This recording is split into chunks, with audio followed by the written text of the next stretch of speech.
If you're not willing to go in there and face yourself, you're not gonna find anything. You're gonna live right here on surface, man, right here on surface. So if there is an ending to this world and there is somewhere to go and there's a judgment, you're gonna get there and you might see a chart. And that chart may tell you who the fuck you should have been. And now you get the rest of your life to think about that. Man, I could have lived a much better life if I just would have just suffered a little bit more. If I just would have went in that and realized I had so much more. But fear and the 40% and living here versus living here, being afraid, stop me.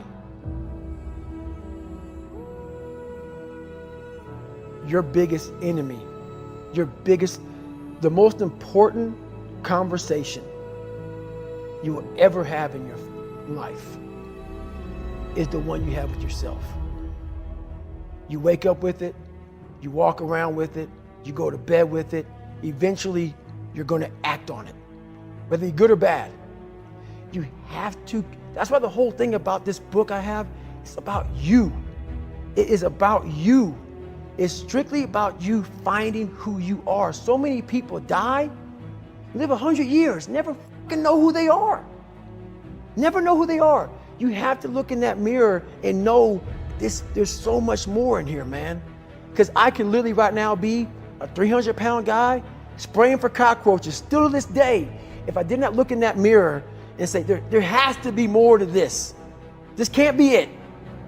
And then willing to go into it, dive deep into it, and give all I have to find it. So that's what all that's about. Let's say there's 10 people in this room, and we're all mediocre. But I'm the best of the mediocre people. I now think I'm great. I'm great. We surround ourselves around people that make us feel great. They tell us what we want to hear. The second we put ourselves amongst the uncommon people, we don't like that feeling, that challenging feeling of that person who's waking up at 3:30 in the morning and say, hey, push your on, we're going for a run. We don't like that challenge. We like that person who says, hey, you know, man, I don't feel good today, man. And they say, oh, it's okay, brother. We'll take a day off, man. We'll get a pizza and watch the game. We like that. We love that feeling. Why? Because you understand, man, we're good, bro. We don't want that motherfuckers like this. Hey, man, no, bro. Get your fucking shit on, man. Stop being a punk. We don't want that in our lives. We don't want that person who's constantly challenging our weaknesses. We want that person who's constantly, making us feel nice and good and secure in ours. That's the mediocrity of life. We want to be the best amongst the average people. People wonder, how do you stay hungry all the time? Because after I accomplish something, I don't sit back like a lot of guys who graduate buds, graduate this, graduate that. They get comfortable. They wonder why I'm getting weak, man. I don't know, I lost my edge. What's going on? Because once you hit the top of the fucking mountain, guess what happened? I'm good. I'm good, so you wonder why you're falling down now. Because once you reach the top of the mountain, you got to build another one. That's mediocrity. There's a lot of people in mediocrity who have a nice resume, but they're one-timers, man. They hit a one-time deal, they busted it open, got a lot of money, but they're good. You're mediocre now, man. What are you fucking doing today, tomorrow, the next fucking day? That's why I don't listen to theorists. I don't listen to all that bullshit. I listen to a motherfucker who's like this, man. What's wrong, man? I'm fucking tired, dude.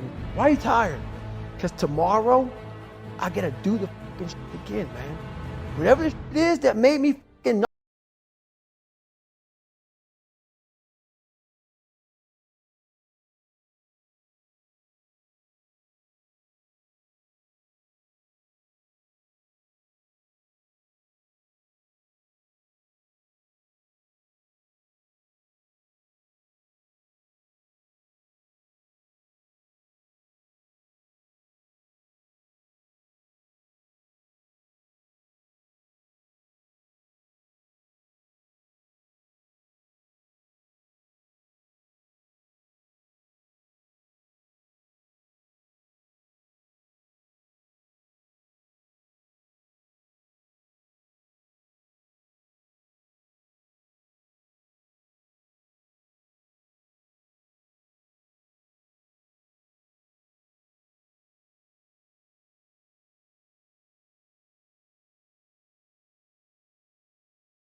So you sit down.